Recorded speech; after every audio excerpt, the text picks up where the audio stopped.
Good afternoon, boys and girls. I'm Tonya Arnesen, Senior Pastor of Jackson First United Methodist Church, and this is story time for Thursday, May the 14th. As I look outside, I see rain and more rain, and it reminds me of this story from the Bible. It's called A New Beginning, and it's about Noah and his ark.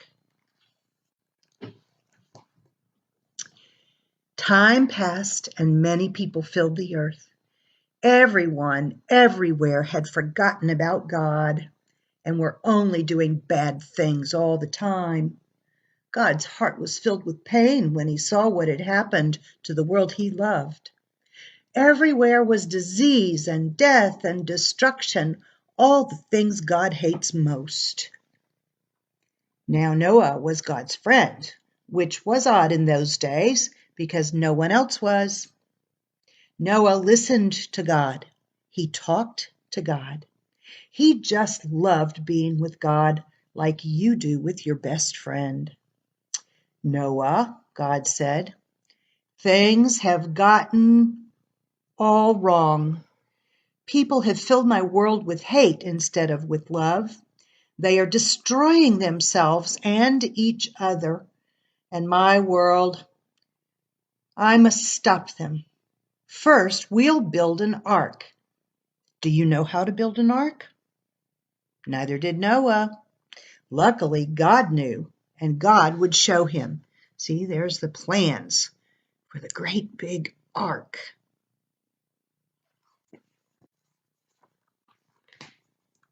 A storm was coming. See, he started building the ark. A storm was coming, God told Noah, but I will rescue you, I promise. I'll send the animals to you, ones that creep and crawl and slither and slime and gallop and hop and bound and climb. And don't forget to pack everyone's food. The storm was going to wash away all the hate and sadness and everything that had gone wrong and make the world clean again. God had thought up a way to keep Noah safe, but Noah would have to trust God and do exactly what God told him. So Noah built an ark, short for a very large boat. Noah's neighbors came to watch and point and laugh. You see them here, watching and pointing and laughing at Noah's big ark. They didn't believe Noah about the boat or the storm or needing to be rescued, and Noah must have looked rather silly. His boat was in the desert, and the desert was nowhere near the sea, and there wasn't even a cloud in the sky. Why would anyone need an umbrella, let alone a boat? I wonder if Noah ever felt silly while he was building the ark. Maybe, but I think he knew it was the right thing to do.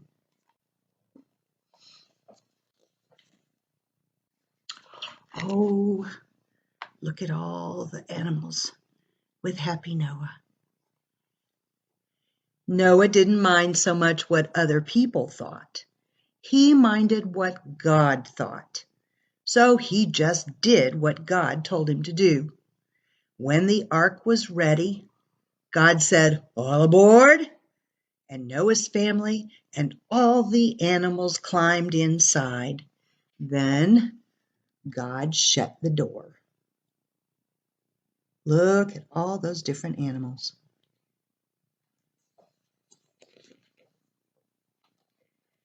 And it started raining for minutes that joined up to hours, that joined up to days, that joined into weeks and weeks.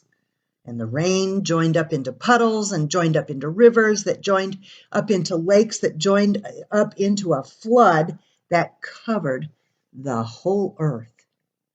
See all that water? That's a lot of water.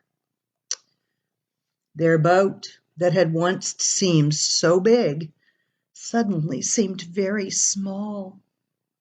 But in the middle of the huge storm, in the crashing waves, in all the thunder and lightning, through it all, God was with them.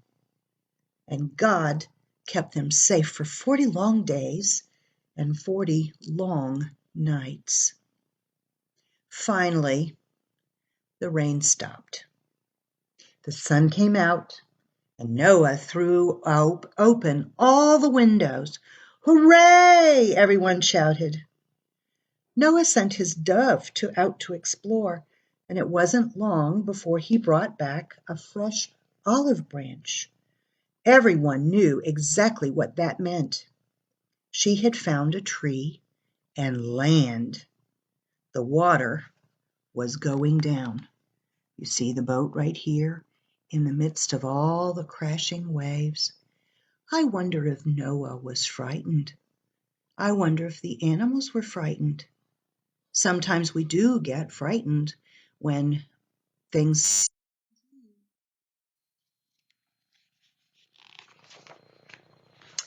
At last, the boat landed. You see it right up here on top of a big mountain. The boat landed quite suddenly on top of a great mountain. As soon as it was safe, God said, "Out you come." And so they did, everyone skipping and dancing into dry land. The first thing Noah did was to thank God for rescuing them, just as he had promised. And the first thing God did was make another promise. I won't ever destroy the world again. And like a warrior who puts away his bow and arrow at the end of a great battle, God said, "See, I have hung up my bow in the clouds." You see the animals coming down off of the ark, and there's the rainbow in the clouds. And there in the clouds, just where the storm meets the sky, was a beautiful bow made of light. It was a new beginning for all of God's world. It wasn't long before everything went wrong again, but God wasn't surprised. He knew this would happen. That's why, before the beginning of time, he had another plan, a better plan. A plan not to destroy the world, but to rescue it. A plan to one day send his own son, the rescuer. And who do you think that was? That's right, it was Jesus. Yes. God's strong anger against hate and sadness and death would come down once more, but not on his people or his world. No, God's war bow was not pointing down at his people. It was pointing up into the heart of heaven. Oh my. God knew that his people couldn't get it right on our own, I think.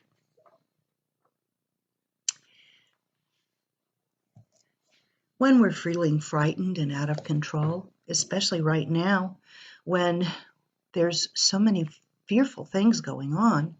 Some of you may be afraid that your parents will get ill or that a relative will die from this coronavirus. Some of you are afraid of falling behind in school or losing touch with your friends or just afraid that life will never return back to normal. And it's okay to be frightened, but it's also okay to know that God is with us through it all. And that somehow in the midst of all of this, God has a plan, and it's a good plan, and God will help us and will be with us and save us, rescue us, in fact. Let's say thank you to God. And I'm going to invite you to repeat after me. Dear God, thank you for your promise to always be with us, even in fearful times. Help us to trust you, whatever is happening, and know that you are good. Amen. Thanks for being with me, boys and girls. On Thursday, we'll be hearing about a great staircase to heaven. I wonder what that will be about. I hope you'll join me and we'll find out together. Goodbye.